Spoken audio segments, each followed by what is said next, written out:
of Your Money, Your Life, our series from Black Enterprise on all things financial wellness. I'm your host, Alfred Edmond Jr., Senior VP, Executive Editor at Large at Black Enterprise. This episode of Your Money, Your Life is brought to you by Prudential, a 50-year partner of Earl G. Graves Sr. and his mission of creating sustainable generational wealth in the Black community. Find out why more than 25 million people turn to Prudential for guidance in building a legacy. And learn more at prudential.com/legacy. Today, speaking of legacy, we have a perfect guest for an important topic. We're going to talk about investing in your future now, taking action to secure the bag. And it's really about why, even with all the turmoil going on in your life, in the world, you have a pandemic, of course, and other things going on that might have you focused on short-term needs and goals, long-term wealth creation still has to be a priority, and you can't do that without investing. So my guest for today is perfect for that because she focuses on both financial wellness and the importance of becoming a confident investor. Please welcome to the show, Deborah Owens, founder and CEO of Wealthy You, a financial wellness company. Deborah, welcome to the show. Well, thank you for having me, Alfred. You know I love this topic. And you've done so many different things with Black Enterprise. People, over the years in the magazine, you've been interviewed by me before. We featured your books. I mean, you're perfect for this show, so I'm just glad that you're on. First of all, let's talk about that. I mean, I mentioned you're a founder of Wealthy You, but you're also an author of some critically acclaimed books around investing and its importance. Just talk. I know your most recent book, I think, is Confident Investing. Actually, A Purse of Your Own, and then Oh, my okay. all-time favorite, Nickel and Dime Your Way to Wealth. But you're right, Alfred. Black Enterprise has been just such a big advocate of the work that we do at Wealthy You, and has kind of spanned my entire career. And the truth is that, I didn't come from wealth. I'm a first generation investor almost accidentally because I chose it as a profession. And I believe one of my first interviews at the time with Black Enterprise was while I was a VP at Fidelity Investments. And we were doing some of the first African American advertising ever done. And, from there, it just became really clear to me, Alfred, that it wasn't enough to just educate, that what our community really needs is a bridge to that investment world. And so often we have done all the right things. We got the college degrees, right? Because if you look at Black women in particular, they have the highest educational attainment. We got the careers, we went into the corporate world, we climbed that ladder. And the truth is, the most important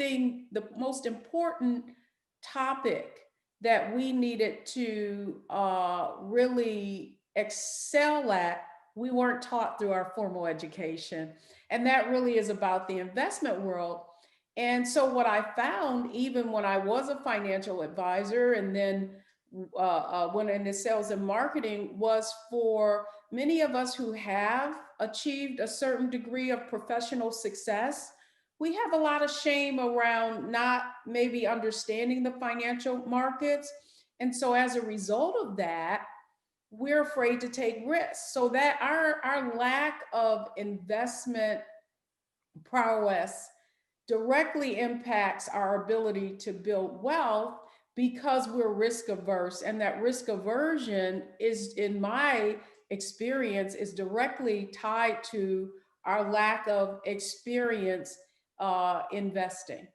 So a big part of your work, I'm happy to know because I've been following your work for so long, is like it's not just the technical stuff. Here's a stock, here's a bond, this is what it does. It's more the emotional and psychological barriers that you have to get past to get someone from being, either an unconscious spender or a super cautious saver to becoming a confident investor that understands that while yes, being a consumer is a natural part of being a human in America. I mean, we are consumers. Saving is a very, very good thing. But if you're saving only to spend and you're not saving to invest because you think investing is too risky and you're not ready for it yet, like you said, you'll have a lot of short-term success in terms of income coming in, but not a long-term wealth, not a lot of long-term success in terms of wealth creation. So talk about the psychological journey you take your clients, your students on, from being a cautious saver, perhaps, maybe even a very responsible saver, to being a confident investor. And I think actually saw on your Instagram today, you can't save your way to wealth.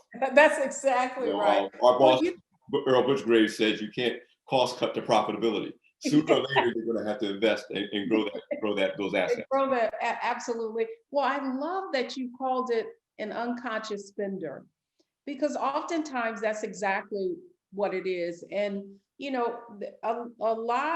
of the most significant, like, marketing, how people learn about Wealthy You is through a challenge that we do, and we call it a Savvy Money Makeover Challenge. And the first thing I often tell people is that your financial status, it has less to do with money and more to do with your mindset. And so when you think about that unconscious spending, that's exactly what it is. And oftentimes the truth is that so many of our beliefs and our limiting beliefs, regardless of how high we go on the corporate ladder or how successful we are in earning an income, many of us can still have what I call that poverty mindset. And that poverty mindset is pervasive because when you're a first generation of investor, or the first in your family to exceed, a certain socioeconomic strata, we learn about our money habits. By the time we're 8 years old, we've already developed our beliefs around money. And so first, one of the first things we do on Wealthy You, we know that you cannot change what you will not acknowledge, right? So it's really getting people to do almost what I want to call inventory of their spending. And so, back in the day, I used to say, track your money. Now I just tell people, hey, I just want to take out your last 3 months bank statements. And I really want you to begin to think about, okay, what were those purchases that were over a couple of $100s? And did they really align to what it is where you see yourself in the future? But here's the thing that I've learned, Alfred, is that most people haven't decided what they want in the future. And they are living that poverty, that day-to-day existence. And it's very difficult for you to make a long-term decision if you don't have a goal in mind that you're running for. And so one of the next steps in the process with Wealthy You is really taking a future vision. We call it creating your wealthy vision. And it's looking 10 years or 20 years down the road and saying, this is where I see myself. And really creating a visual representation of where you're living, what you're doing, who's around you, what is the business or the enterprise that you wanted to create? What is the vocation? Do you see yourself as a philanthropist? How much are you giving? And then really walking back from that and saying, okay, if that is true, then we've got to put some very specific goals there, and we have to timeline them and begin to think about, okay, how are we going to direct then the resources that we have today to turn into that wealth? And so one of the points I make, and I really believe that, is that we have in our community specifically, we have learned how to earn an income. We just never learned how to turn that income into assets, right? And so when you turn income into assets, then those assets then kind of flip the script. And now you don't have to earn the income, because your assets are now creating the income, and you now have the resources through which you can create. And what I like to define wealth is the same way Ralph Waldo Emerson did, in that wealth is the ability to fully experience life. Absolutely. Right?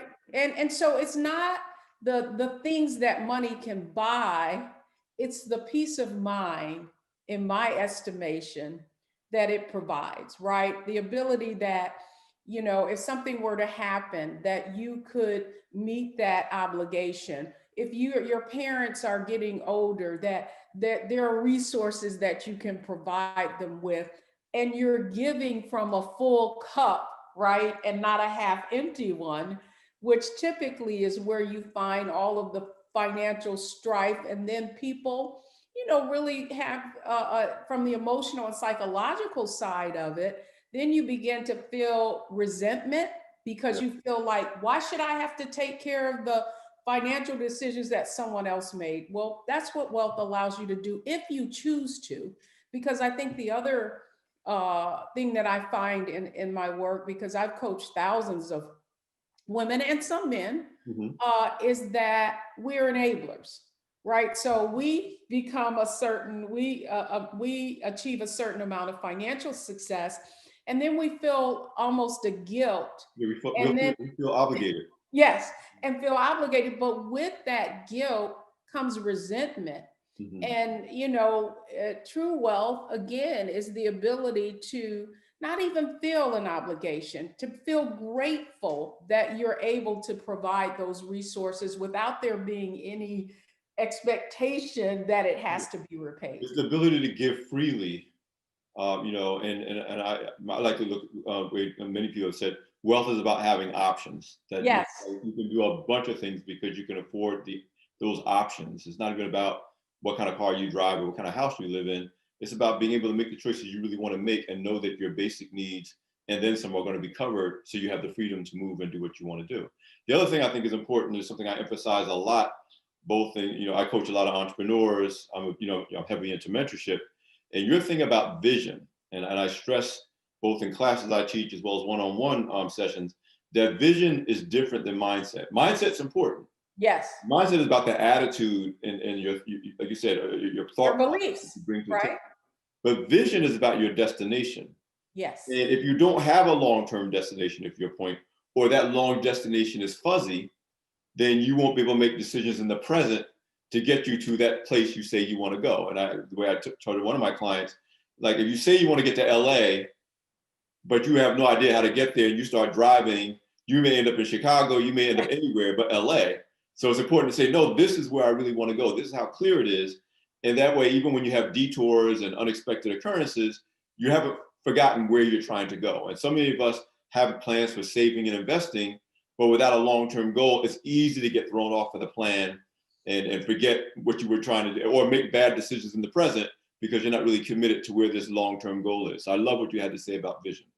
Speaking of disruptions, okay, so now we already know that we have a predisposition to focus on short-term desires and goals and not necessarily think for the long term.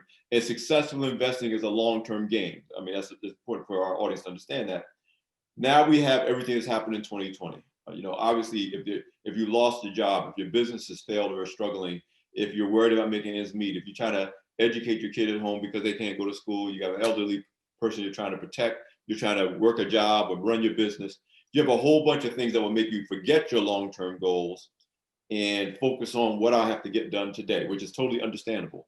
But I've been emphasizing on the show this year that even though you have certain things that are urgent and have to be dealt with, the long-term legacy building important things that are going to still be important when this particular crisis is over can't be neglected. And that's why I wanted to have you on the show to talk about your whole process of getting people to focus on investing. And it's worth noting that even as we've gone through what might be considered the most difficult period in a generation in our nation for both health and economic reasons, the stock market hit 30,000 for the first time. So again, investors may suffer like everyone else, but if you're not invested, you won't recover like everyone else. And we found that out with the last recession, which was a jobless recovery. If you were an investor, when the economy rebounded, you benefit. But if you weren't an investor, the economy rebounded and you were left behind. So talk about the work that you do in terms of helping people to understand that being a confident investor is important no matter what's going on around us. absolutely. Well, the muscle that I really try to help our community build is understanding that problems are opportunities, and it is in the midst of these problems, and that's actually one of the 7 wealthy habits that is the framework for all of the work that we do. And I definitely want you to go through that before the show. Okay. Wealthy habits. I think it's important. Yeah, so I wanted to just to provide just a little bit of context. Mhm. When I wrote my book, A Purse of Your Own, I wanted to answer the question, what do financially successful people know and do that most people don't? Mm. And in doing that research, and as someone who's been in the investment industry and has, in private wealth management with millions and millions of dollars, right? What became really clear is that wealthy people do almost the opposite of most people, and that's why they're able to experience the kind of financial success. So let's just take this most recent market downturn. It's really easy to look at the fact that the market here most recently hit a new high. But what we cannot miss is the fact that right at the beginning of COVID, the market dropped more than 35 to 40%. And it is at that point that most people will run like they did in 2008 and 2009 Mm. and 2010, right? But what you must understand if you are an investor, that is the very point at which you need to be accumulating more investments, because basically you're now not that's not everything willy-nilly, because if we really look at and so one of the conversations we had in the community right at the beginning of COVID is, let's look around the corners. Let's look at, in this new environment. And by the way, our behavior has changed. And I don't think I know I won't be going into crowds or doing a lot of things kind of willy-nilly, right? So if that is true, my behavior is going to change. What are the companies that are going to do well in this environment? And so what you saw was stay-at-home stocks do very well. You and we're doing this interview over Zoom. Companies are communicating now using Slack. Uh, Streaming companies, Netflix, Amazon was already a category killer in retail, but now they've kind of been the death of brick and mortar in this environment, right? So you're seeing all those trucks going down the street. And so that's one of the points that I wanted to make as well, Alfred, is that our community, in my experience, are wired to be great investors. Because if you look at our ability to influence trends, whether it be in fashion, technology, you name the industry, the only thing we need to understand now is how to take that consumer knowledge and how to go from consumer to owner, right? And so now it's just really understanding what are the metrics. And that's one of the things in Wealthy You we do. We use criteria to evaluate, right? Like, you need to take calculated risk. Now, in some cases, for many people, an index mutual fund, some mutual fund that has the largest 500 companies in it, is another way to get involved. And if you look at inside of those portfolios, what you'll see is, oh my, those are all the companies I know: Amazon, Facebook, all of those top brands that you're familiar with. And so what I think is important is that we demystify that, right? So going back to your initial question, it's really understanding that most wealth is built in downturns, right? In economic downturns, that's when the opportunities are there. And that's one of the things I noticed very early on in my career, was when the stock market would crash, what I would observe is our wealthiest clients. That's when they were going into the market and buying all those name brand companies that they had wanted to buy, but they had been too expensive. Because what we need to understand is that it doesn't matter what economic environment we're in, companies are still making money. Mhm. Some are going to benefit. So let's look at it from that standpoint, not, so we have to shift our focus, right? So it's the difference between having a fixed mindset and a growth mindset, right? Fixed mindset says I'm limited, there's only so much I can have. And that fixed mindset is what I like to equate when it comes to investing, is that very conservative nature, right? But the growth mindset says there's always opportunity. And let me look at what are the opportunities that are going to result as a result of any type of negative circumstances. And I think Napoleon Hill said it best. He said, there is the seed of benefit in every adversity. right? Yes. So in every adversity, you will find the seed of an equivalent benefit. And that, my friend, is what you need to be when it comes to a successful investor. You know, I've heard from so many people like you in your line of work that say that, you know, when the stock market goes down, that needs to be translated in the minds of our community that stocks are on sale. That if we look at it that no, the stocks are on sale. And one of my friends says the only sales that we run away from are when stocks go on sale. If Yes, futures go but on I sale, would say, and I think that, you know, one of the things that I see now is that, and I've, you know, I've been in this game for a minute, right? Is that there also is a tendency. One of the things I've learned very early on in my career is that all that glitters is not gold. right. And what I mean by that is there is many stocks are going up in value by virtue of the fact that the market is up, right? But all stocks are not great investments. And so what is important is that you discern.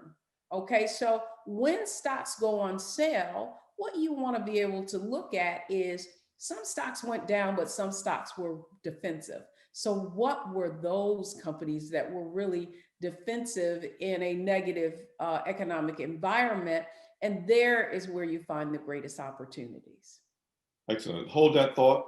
Because I still want you to get into Okay.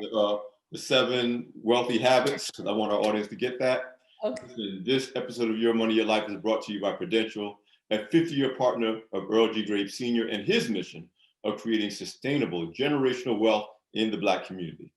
During that time, Prudential and Black Enterprise have collaborated to promote the personal and societal benefits of careers, entrepreneurship, and money management.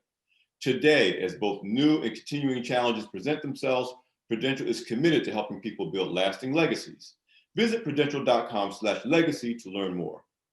So, Deborah, I want you to continue that thought about both the mindset and the vision of investors. And let's say they could be wealthy now, or they're going to be wealthy because they are in fact investing.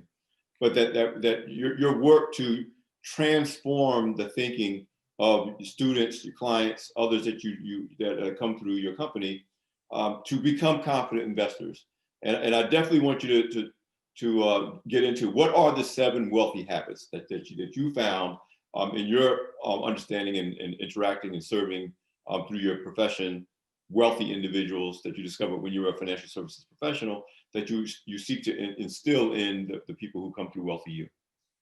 Yeah, oh, well, thank you for that. You know, so I think maybe this is a good time to kind of integrate that whole mindset. So, you know, the 7 wealthy habits, the first habit, having a wealthy outlook, and that's the habit of adding value. And so we look at this not only in our behavior, but also in investment terms, right? So the habit of adding value, what is value, right?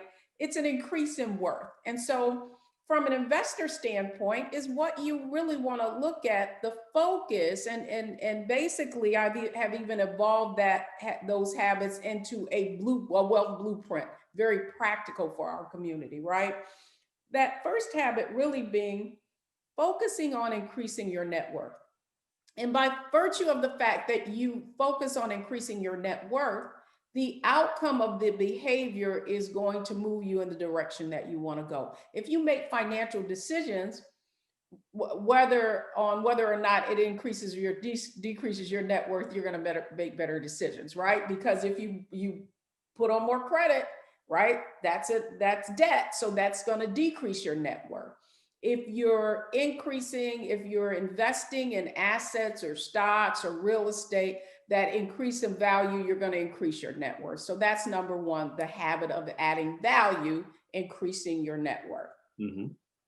Number 2 really is find your superpower. Right now, I don't mean your passion, what we believe. So the second habit is a wealthy vision, and that's the habit of leveraging your unique strengths. And we all come here with a strength.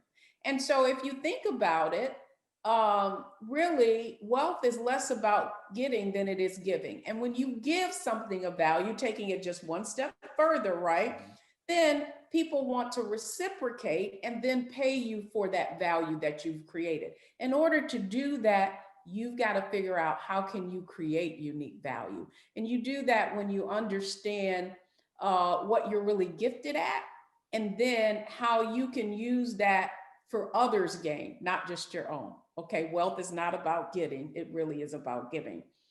The third thing is increasing your financial acumen. In fact, one of the points that I like to make with people is that, again, your financial situation has less to do with money and more to do with knowledge, right? And mindset. So that's financial acumen and understanding how the financial markets work.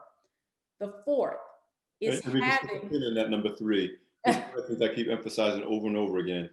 You don't have to be wealthy to pursue knowledge about wealth. And I hear so many people say, well, I don't make enough money to learn about investing. I don't make enough money to learn about real estate. I don't make enough money to have a financial professional help me. I'm so glad you said that, Alfred, because one of my favorite books, and by the way, I want to give this book away. So if it's okay and your listeners can, I'll give you the link. They can just go to deborahowens.com/nickel ebook. I'll give you that link.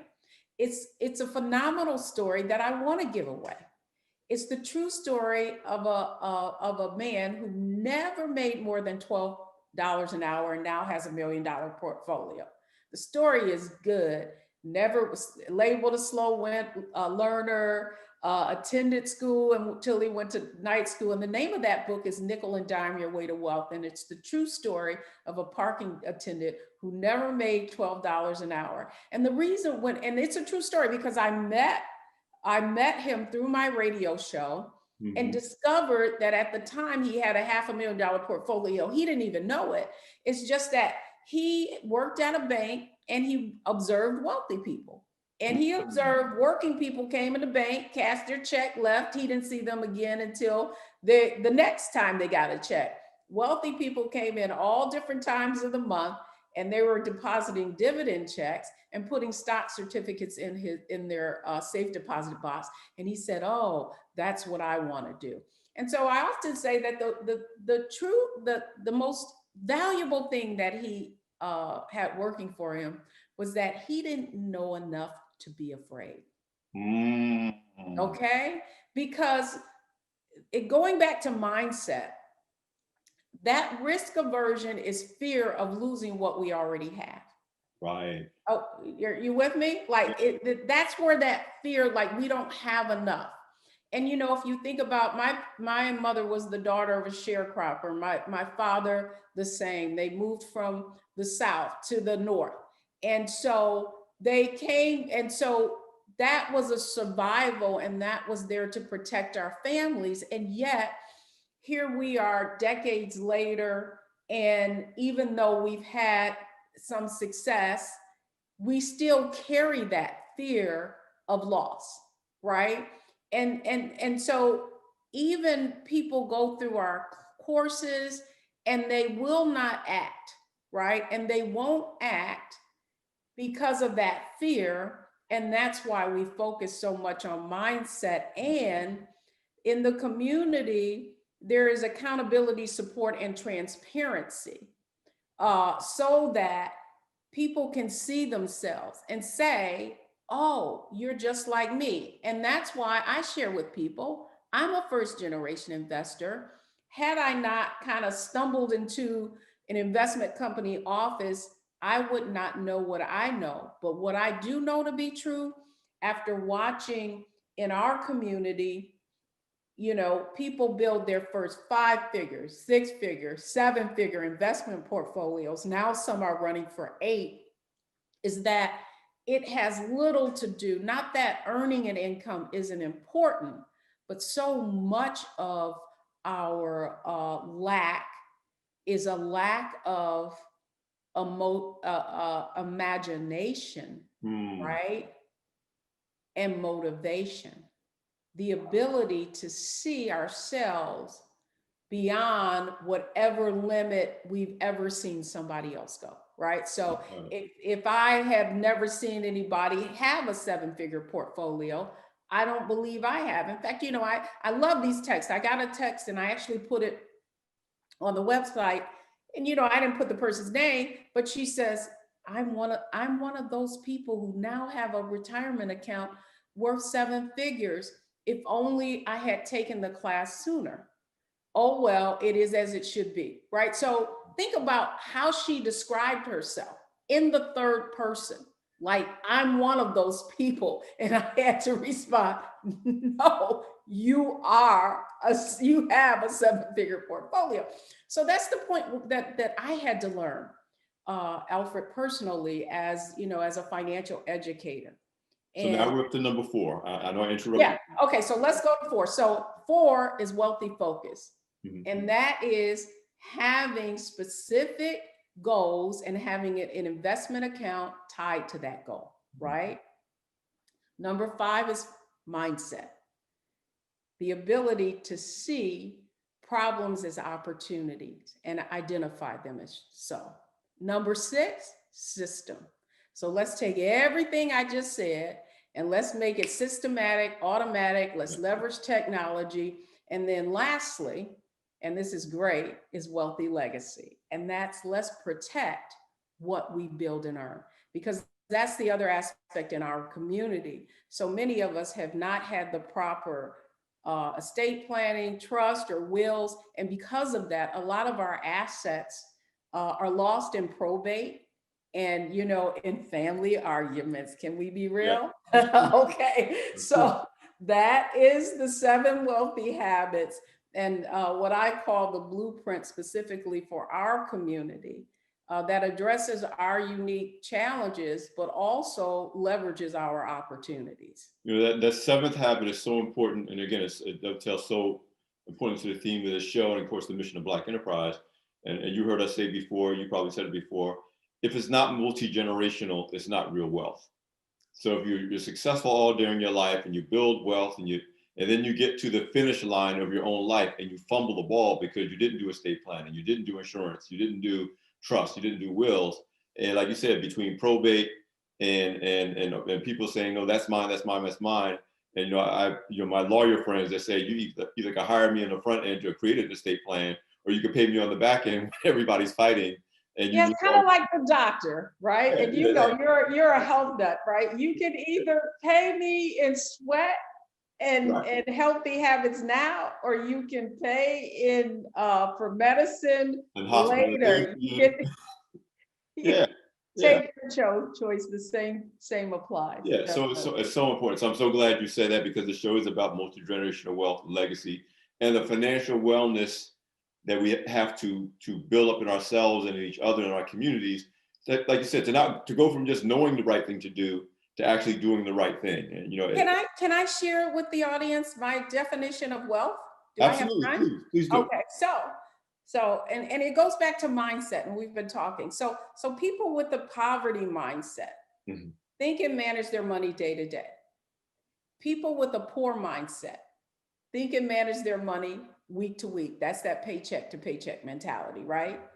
People with a middle class mindset think and manage their money month to month. And if you think about it, that's exactly how our homes are sold to us, our cars, what's affordable. Right. People with an affluent mindset think and manage their money year to year. They allocate resources. People with a rich mindset, decade to decade, right? But people with a wealth mindset, generation to generation. So if you begin to make your decisions based on how it's going to make the impact, it's going to impact the next generation, you're going to make a different decision. See, I'm personally speaking, I grew up in the, I'm from a working poor family in a working class neighborhood. So I was born into that poor / poverty thinking. My mother was just trying to get us through day to day, week to week. I went to college, and if it wasn't for me coming to Black Enterprise like you, even though I was making much more money and I was college educated, I was living a middle class lifestyle, but I was still making decisions based on my upbringing. That's right. So I had to make a conscious decision to graduate to middle class thinking and decision making. And one of the results of that is I bought my home probably 12 to 15 years later than I actually could have afforded to.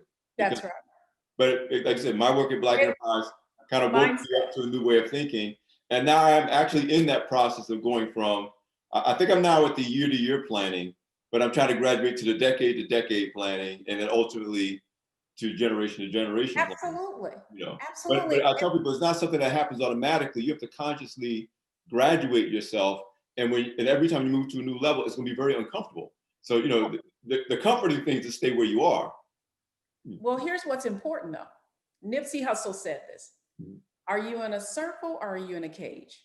Right? So if Mm. you're not, the people you're around, if you're not inspired by, and if they don't help you to grow, then you're in a cage and not a circle. And that's really why we started the community, was because many people, unless you are with like-minded people who have the same aspirations and values, then you can't move to the next level. Because whether we like it or not, it's the people who are closest to us that came up with us and have the same values. When we try to break out of that cage, they don't want us to. You know, Mm. nothing grows in the comfort zone, and they want you to be comfortable. And I've often said, in order to go to the next level, somebody has to take you there, right? So when I wanted to scale from being this one coaching person to Wealthy You and to build a seven-figure business, I had to go find somebody with that seven-figure experience, right? And so that's why I have a coach who you well know, Right. who has given me the systems and the processes, who has helped me to shift my mindset from a solopreneur, right, to an entrepreneur. And not only that, for this business to be something that is a legacy and who can be uh, passed down to my children, who have, thank God, surpassed, just in terms of, if I were to think about how I started and where my children are today. One's global head of an international pharmaceutical company, and the other is heading a company that helps women get funding. I fund women of color. I'll give her a plug. Mhm. That their ability to be exposed, right? And me dragging them to all of these investment conferences and book signing, their view and perspective of what they can accomplish is unlimited, right? So I was limited by my, growing up as a girl in Detroit and, having some success going into the investment industry, and all the people around me thinking that, oh, wow, you did great. And the problem with that is, being the big fish in the little pond, is then you don't get out of your comfort zone. And so Mhm. that's what I think is really, that's what Black enterprise. I had never seen a Black entrepreneur until I picked up a multi-million dollar business. I'm from Detroit, so I remember you featured the Bartons cable, the Cadillacs, the McDonald's, the owners, all of that. I didn't even think that was possible. And so that's why what you're doing is so important, Alfred, is because you're giving someone like me a platform through which we can convey these concepts for our community so that they know it's possible for them. That's why I love having you on. And I love work. I tell you, we're working in the same vineyard, just different Yes, sections. absolutely. Our mission is clear. You talked about mission, and my mission for the past decade, after writing A Purse of Your Own, at first it was to financially empower 1 million women. And what became really clear, and even, my children said, Ma, there's only so many books you're going to write. If you're going to be America's wealth coach, then people need accountability and support, which has kind of led me into wealth coaching, creating that, right? And now, Wealthy You, where now we have a community of members who go through curriculum and get coaching and teaching. And so then the goal shifted to be very specific. And that is to help 1 million Black women accumulate investment portfolios of $1 million of net worth, so that ultimately we can create generational wealth. And so I thank you for opportunities to kind of share that vision. But what it does for us is to keep us clear on what the mission is so that we can continue to grow and touch more women. If people want to learn more about it, just go to wealthyu.com, and we always have all kinds of free, because for us, it's really less about the product, right? And more about having the knowledge that you need fundamentally, so that when you go into an investment company, you can understand what they're saying. Oftentimes we'll go to an investment company and we'll walk out of there and we won't understand what was kind of recommended to us. So what do we do? We won't even understand Nothing. what we bought. I Yes. talk about it often in the show, Yes. that we'll get a bunch of products without planning. And so Yes. you need to have a vision for where you want to go. First, you got to believe you can get there. Yes. If you can get there, then you got to decide what your vision is. Then you have to have a plan. Then products make sense. That's but right. often Then you got to execute. Buying a bunch of products, and we have all this stuff, but we don't really have a plan for using it, and then we don't get. So we say it 3 ways in Wealthy You: mindset, strategy, execution. Yes. Right. So first, mindset, believe you can. Strategy, understand what specific things will work in terms of you creating, achieving that vision. But most importantly, execution. It doesn't take a lot, but the hardest part is the getting started part. Listen, I think it's a perfect note to end our conversation, but I want you to say one more time how our audience can get access to Wealthy You, how they can follow you, and just get more of what you have to offer to continue this conversation, but more importantly, to give them something to take some action on.